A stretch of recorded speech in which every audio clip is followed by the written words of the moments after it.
Bulletproof Radio, a state of high performance. The one that I think turned my brain back on and probably saved my health was rectal ozone therapy, which is when you make sure it's not too much ozone, you're not too strong, but you introduce it into the rectum. Yes, it's a very small little hose, but that's how it works. So that would be one. There's, or you can do it vaginally for women, obviously, not equipped for that. Then you can do cupping. And I've talked on the show about how my daughter had a really severe ear infection, not in the inside of the ear, but on the outside of the ear, like a cut that got infected. And it took literally 20 minutes of ozone gas to prevent her from having to take antibiotics. Like her ear went back to its normal size, and I've done it topically many times.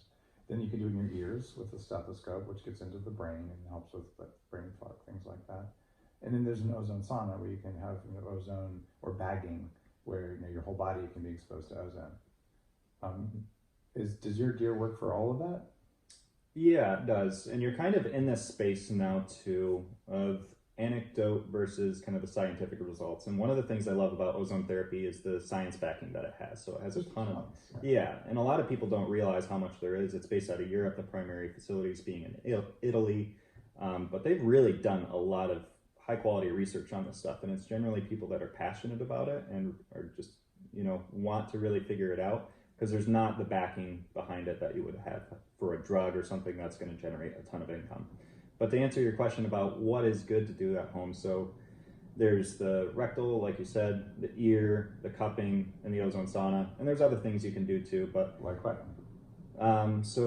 You could do drinking the ozone water. Oh, of course. Yep, you could swish with the ozone water. There's the windbagging, the cupping, which you already said. There's the vaginal, the rectal, and the sauna. So I guess the only other one was really the water that you would add in.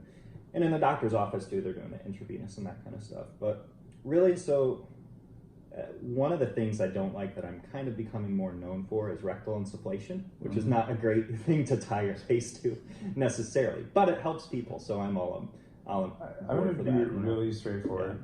Yeah. I'm recovering from pneumonia right now. About a week ago, they wanted to hospitalize me for it. And I'm pretty much fully recovered. There's still a little bit of coughing, but in terms of energy and all that stuff, I'm dialed in. And yeah, I use antibiotics as well. But this morning, I did rectal insufflation with ozone. And I've been doing it 2 or 3 times a day as part of my recovery, because it turns your mitochondria on.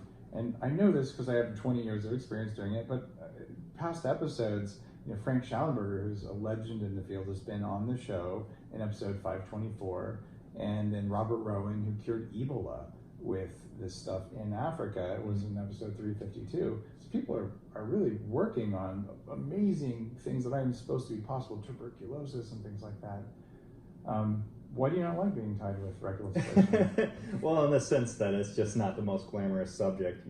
I do in the sense that it is a good, effective therapy that really is helping people. And, that's really where I get my drive from, is the fact that I'm kind of stepping into this circle.